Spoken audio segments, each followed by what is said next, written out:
Twelfth biology.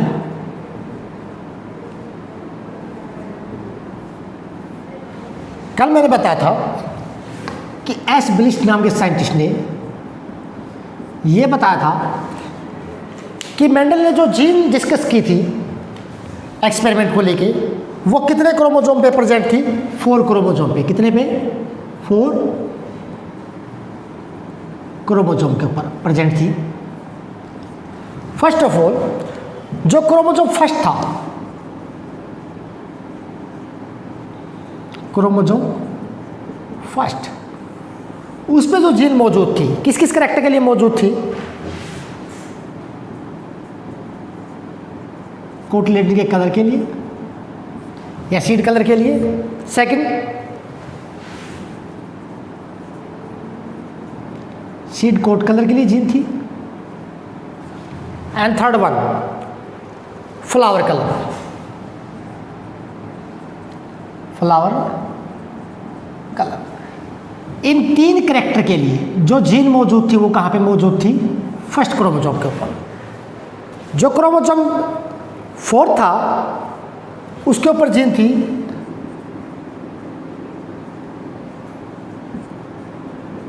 Fourth chromosome. Fourth chromosome पे gene किस character के लिए मौजूद थी? पोड फॉर्म के लिए।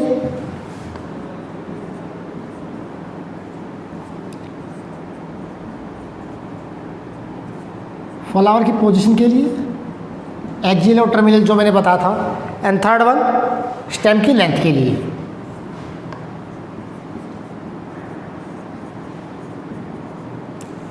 इन कैरेक्टर के लिए जो जीन मौजूद थी वो कहाँ पे मौजूद थी? 4th क्रोमोसोम के ऊपर। 7th क्रोमोसोम पे जो जीन थी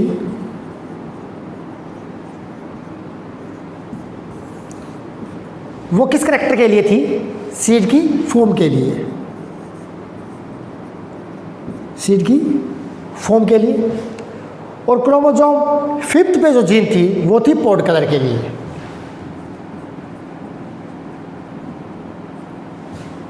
फिफ्थ क्रोमोसोम पे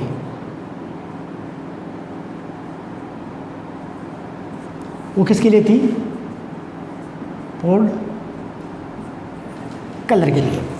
तो इस तरह एसबिश ने बताया कि मेंडल ने जो 7 कॉन्ट्रास्टिंग कैरेक्टर स्टडी किए थे उनके लिए जो जीन मौजूद थी वो सिर्फ कितने क्रोमोसोम के ऊपर मौजूद थी?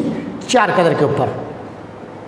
नेक्स्ट क्वेश्चन है, मैंने बताया था कि मेंडल का जो एक्सपेरिमेंट था वो बिल्कुल ठीक था और वो सक्सेस भी हुआ, लेकिन इसके बावजूद भी मेंडल को पॉपुलैरिटी नहीं मिली, यानी कि वो फेमस नहीं हुआ एट दैट टाइम, उस समय में। तो ऐसे क्या कारण थे जिसके कारण मेंडल को पॉपुलैरिटी नहीं मिली, मेंडल फेमस नहीं हो पाया? वो रीजन क्या थे? यानी कि हम ये लिखेंगे, रीजन फॉर बाय विच, वो कारण जिनके द्वारा Mendel don't get popularity, Mendel को पॉपुलैरिटी क्यों नहीं मिली? ठीक है, इसके रीजन क्या थे? फर्स्ट रीजन था मेंडल के जो आइडियाज थे वो उस समय के अकॉर्डिंग फ्यूचर की बातें थी। मींस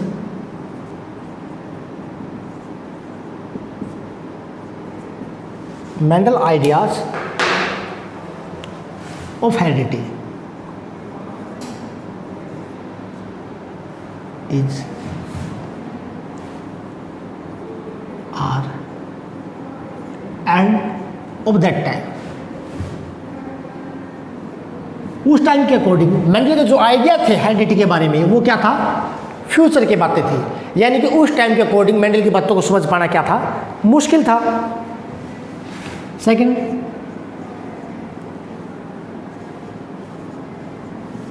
मेंडल ने क्या किया था? Mathematically calculation,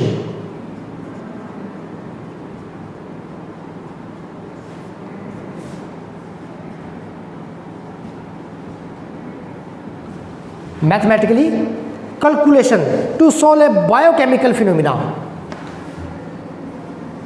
to solve a biological phenomena.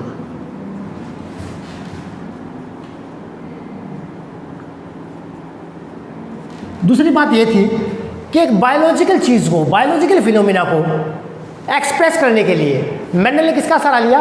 Mathematical calculation का सहारा लिया। So it is complicated to understand result, तो ये मुश्किल हो गया। So complicated to understand result, यानी कि एक बायोलॉजिकल फिनोमिना को मैथमेटिक की वजह से मदद से सोल्व करना उस टाइम के अकॉर्डिंग क्या थी? एक बहुत कॉम्प्लिकेटेड थिंग थी। तीसरा, there is no physical basis or proof, there is no physical basis or proof for existing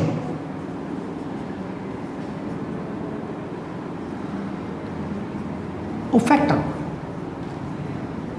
जिस तरह मेंडल बार बार फैक्टर का जिक्र करता था, जीन जिसे बोलते हैं कि जीन रिस्पॉन्सिबल होती है कैरेक्टर के ट्रांसफर करने के लिए, जीन ऐसा करती है, इस जीन के ऊपर कैरेक्टर मौजूद होते हैं। जीन के मौजूद होने का या फैक्टर के मौजूद होने का कोई फिजिकल बेसिस या प्रूफ नहीं था। यह भी एक बड़ा कारण था मेंडल के पॉपुलर ना होने का। और सबसे बड़ी बात, at that time Darwin book, Darwin की एक बुक थी जिसका नाम था ओरिजिन ऑफ स्पीशीज।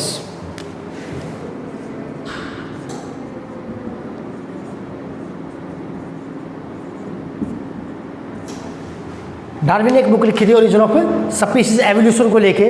वो क्या हुई थी? पब्लिश हुई थी।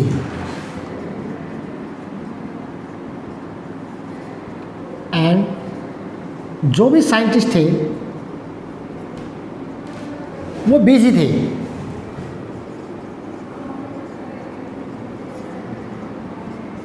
विद द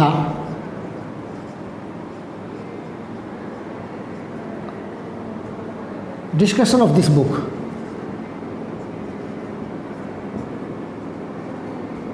और सारे के सारे साइंटिस्ट उस बुक के ऊपर डिस्कशन करने में क्या थे? व्यस्त थे, क्योंकि वो इंटरेस्टिंग थी और मेंडल के आइडियाज़ दो थे वो उस टाइम पे बोरिंग नजर आए थे। तो सभी का ध्यान किसकी तरफ था? ओरिजिन ऑफ स्पीशीज की तरफ था। इसके बाद और एक होता आत्मविश्वास, सबसे बड़ा कारण।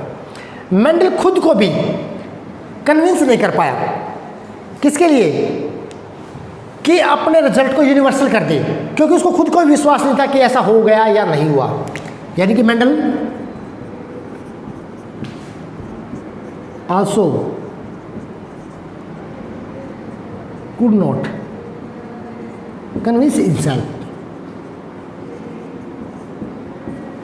Convince himself about his result.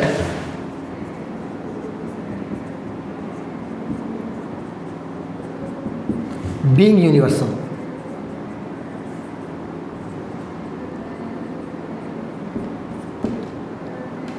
यानी कि मेंडल को भी इतना विश्वास नहीं था कि उसने क्या कर दिखाया है, इसलिए मेंडल ने अपने रिजल्ट को यूनिवर्सली प्रकाशित नहीं करवाया, लोगों को नहीं दिखाया। यह 5 कारण थे जिनकी वजह से मेंडल सक्सेस तो हुआ अपने एक्सपेरिमेंट में, लेकिन फेमस नहीं हो पाया, पॉपुलर नहीं हो पाया। इसके परिणाम स्वरूप मेंडल की मृत्यु हो गई। जो मेंडल का एक्सपेरिमेंट था, Mendel experiment,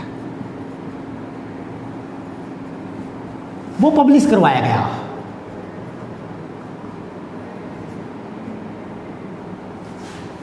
in science journal,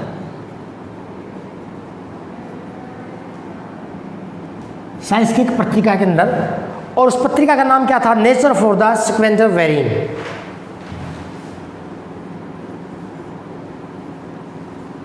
of nature of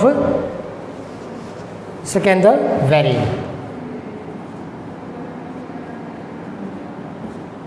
इस पत्रिका के अंदर उसने क्या करवाया? अपने एक्सपेरिमेंट को क्या करवाया? प्रकाशित करवाया गया। और ये कब हुआ? इन 1866, 1866 में। और ये जो था, ये पत्रिका या जो किस में लिखा गया था, जर्मन लैंग्वेज में।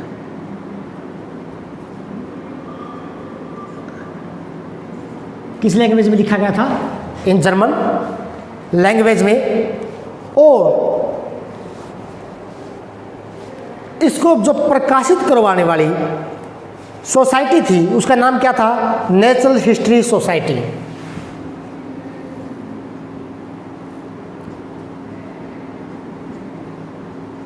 History society. इस सोसाइटी ने इस एक्सपेरिमेंट को क्या किया था? प्रकाशित करवाया गया था। और ये कहाँ की थी? ब्रोनो, यहाँ की थी। मेंडल के नाम का जो उसमें पेज था, जो चैप्टर था, उस पब्लिश के अंदर या फिर जो जर्मन लैंग्वेज में लिखा गया जो पत्रिका थी वो किस नाम से था? Experiment in plant hybridization. किस नाम से था?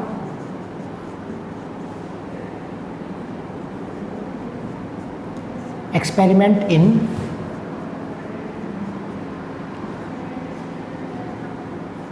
प्लांट हाइब्रिडाइजेशन, इस नाम से था। मेंडल का जो चैप्टर था, या एक्सपेरिमेंट था, इस नाम से क्या हुआ था? प्रकाशित हुआ था जर्नल के अंदर। मेंडल को कोई पॉपुलैरिटी नहीं मिली, जैसा कि मैंने बताया था, वो फेमस नहीं हो पाया। तो सन 1884 में, इन 1884, मेंडल की क्या हो गई? मृत्यु हो गई। मेंडल जो है स्वर्ग सिधार गए, क्योंकि इसको क्या थी? किडनी की डिजीज थी। मेंडल को क्या थी? किडनी की एक बीमारी थी, और उस बीमारी का नाम क्या था? Bright disease. क्या नाम था?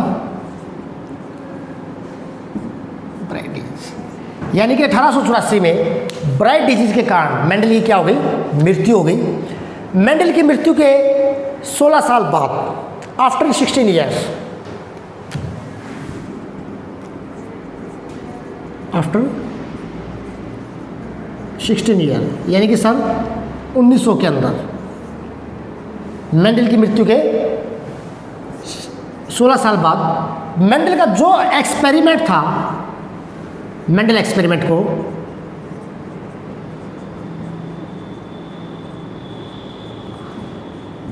रीडिस्कवर किया गया। क्या किया गया? दोबारा से रीडिस्कवर किया गया, दोबारा से स्टडी किया गया। और ये स्टडी करने वाला कौन था? 3 साइंटिस्ट थे। किनके द्वारा किया गया? बाय 3 साइंटिस्ट, बाय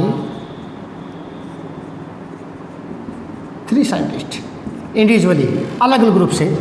उसमें फर्स्ट साइंटिस्ट था कार्ल कोरेन।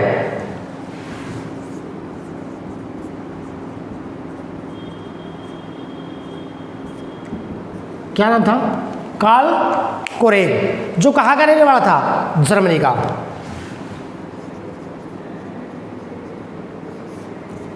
ठीक है, कहाँ का रहने वाला था? जर्मनी का। और इसने, ये फेमस है experiment on Moiz.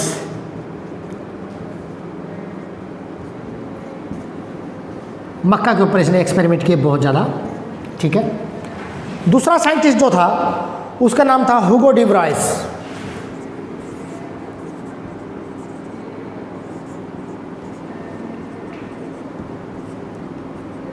Hugo D Bryce, ये कहाँ का रहने वाला था? हुगो डी ब्राइस ये रहने वाला था हॉलैंड का।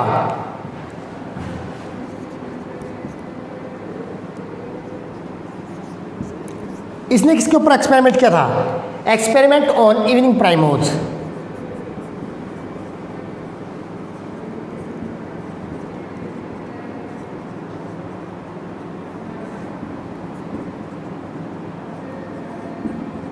इस प्लांट के ऊपर इसने क्या किया था?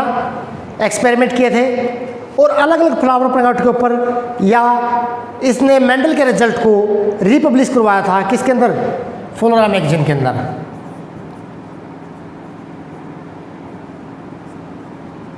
किसके अंदर? फ्लोरा मैगजीन के अंदर मेंडल के एक्सपेरिमेंट को क्या किया था इसने, रिलीज करवाया था, रीडिस्कवर करवाया था। इसके बाद तीसरा साइंटिस्ट था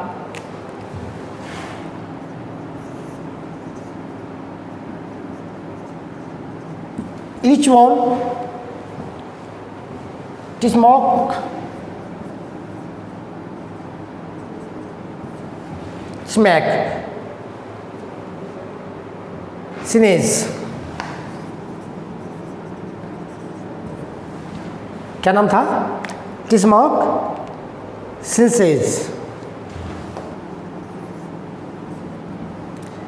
ये साइंटिस्ट जो था, इवोन बोल देते शॉर्ट में, इचवोन बोल देते इसको। ये क्या करने वाला था, जहाँ का मेंडल था, ऑस्ट्रेलिया।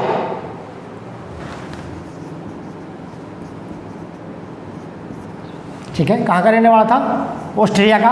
और उसने एक्सपेरिमेंट किए थे डिफरेंट फ्लावरिंग प्लांट के ऊपर, डिफरेंट फ्लावरिंग प्लांट के ऊपर इसने क्या किए थे, एक्सपेरिमेंट किए थे। अब इन 3 साइंटिस्ट ने मेंडल के एक्सपेरिमेंट को रीडिस्कवर किया और उन्होंने जो रिजल्टेंट पाया वो पाया कि काफ़ी अच्छा था। यानी कि मेंडल की मृत्यु को 16 साल बाद वो डिस्कवर किया गया, मेंडल के एक्सपेरिमेंट को रीडिस्कवर किया गया। और इस तरह टोटली अगर देखें तो मेंडल के रिजल्ट जो थे, ये एक्सपेरिमेंट थे, वो 34 ईयर्स तक क्या रहे, रिमेन हिडन।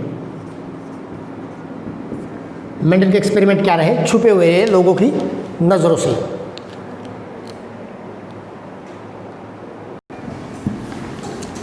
सबसे पहले हम डिस्कस करते हैं मेंडल का मोनोहाइब्रिड क्रॉस। इसको आपने 10th में डिस्कस किया था।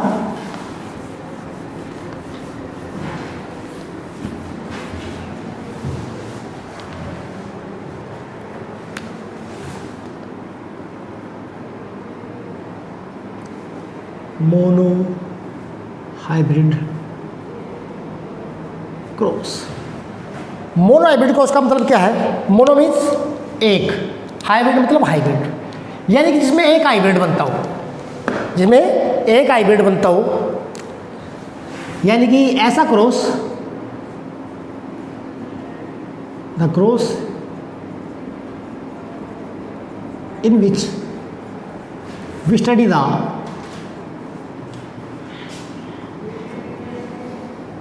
inheritance of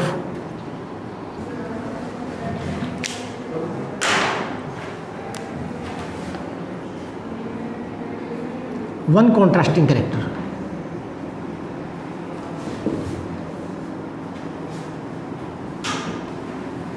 जहाँ पे हम एक कॉन्ट्रास्टिंग कैरेक्टर का ट्रांसफर होना पड़ते हैं, and only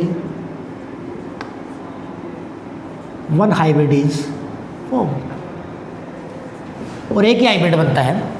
mono hybrid cross के लिए मेंडल ने जो कैरेक्टर चूज किया था वो कौन सा था,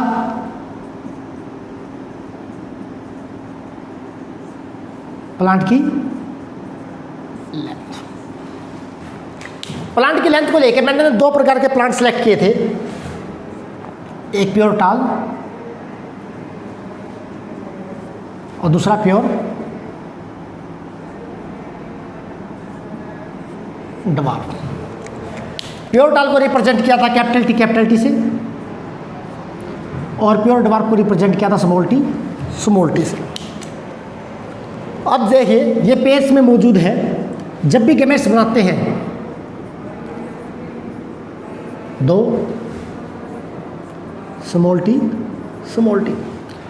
क्रॉसिंग के रिजल्टेंट कैपिटल टी इस तरफ से, स्मॉल टी इस तरफ से, क्या आएगा,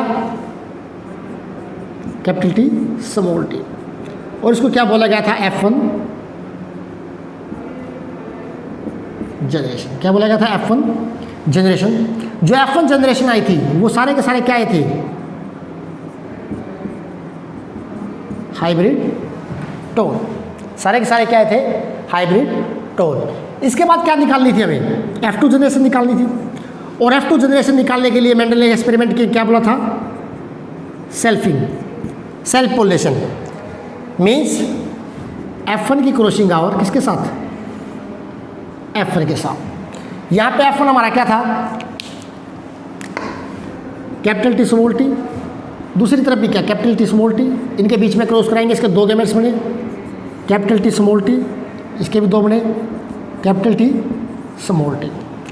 क्रॉसिंग के दौरान पुनेट स्क्वायर बनाएंगे, capital T capital T small T, यहाँ पे आया capital T capital T, capital T small T, capital T small T, small T small T, इसके साथ, फिर इसके साथ, इसके साथ, इसके साथ, ये रिजल्टेड आ गया हमारा। तो इसमें जो F2 जनरेशन आई,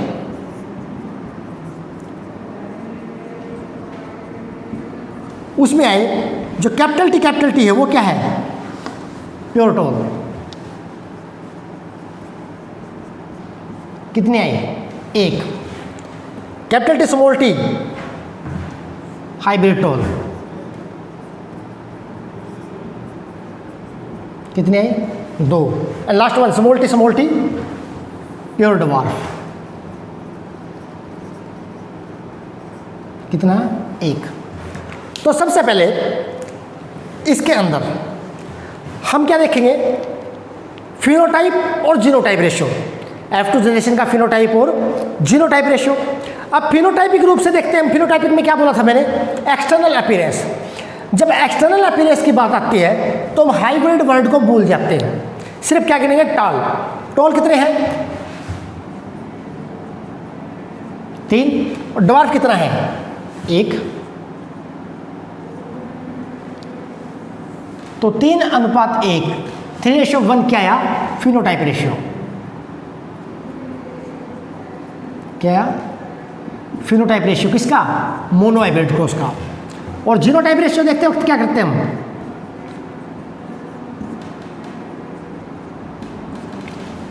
अब जीनोटाइप रेशियो में इस जैसे कितने हैं, 1, इस जैसे 2, और लास्ट वन 1। 1:2:1, 1:2:1, ये क्या आया, जीनोटाइप रेशियो। तो ये मेंडल का था मोनो हाइब्रिड क्रॉस, जिसमें सिर्फ किसको डिस्कस किया गया था, प्लांट की लेंथ को, एक कैरेक्टर को स्टडी किया गया था, और एक टाइम में एक ही हाइब्रिड प्रोड्यूस होता था। इसे क्या बोला गया, मोनो हाइब्रिड क्रॉस। और जो रिमेंबर रखने वाली बात सबसे इंपॉर्टेंट, मोनो हाइब्रिड का फिनोटाइप और जीनोटाइप रेशियो। इसके बाद आता है मोनो हाइब्रिड क्रॉस के बाद, मोनो हाइब्रिड क्रॉस के रिजल्टेंट क्या थे, resultant of mono hybrid cross.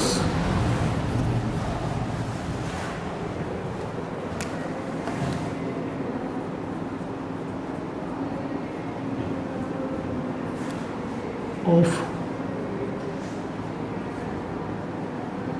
Mono hybrid cross.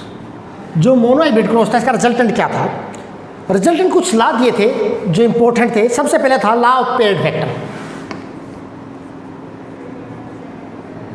Law of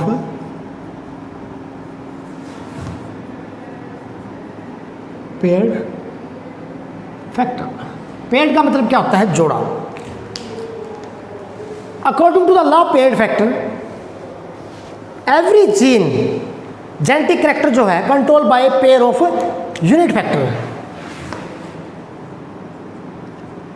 according to this law,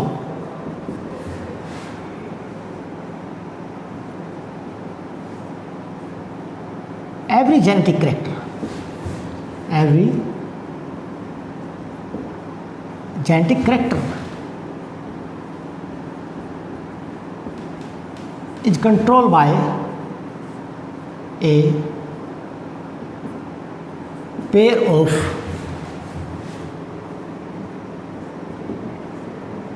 unit factor. इसे कहने का मतलब क्या था, भी किसी भी आनुवंशिक गुण को कंट्रोल करने के लिए, एक पेयर को कंट्रोल कैरेक्टर को कंट्रोल करने के लिए फैक्टर का एक जोड़ा, जीन का एक जोड़ा क्या करता है, वर्क करता है। फॉर एग्जांपल, अकेला कैपिटल टी किसी को रिप्रेजेंट नहीं करता, टोल को रिप्रेजेंट नहीं करता। टोल को रिप्रेजेंट करने के लिए हमें क्या लेना पड़ेगा, कैपिटल टी, और ड्वार्फ को रिप्रेजेंट करने के लिए हमें क्या लेना पड़ेगा, स्मॉल टी, स्मॉल टी। यानी कि अकेला स्मॉल टी किसी को रिप्रेजेंट नहीं करता, यानी कि फैक्टर्स का जोड़ा मिलके क्या करता है, किसी भी कैरेक्टर को क्या करता है, कंट्रोल करता है, रिप्रेजेंट करता है।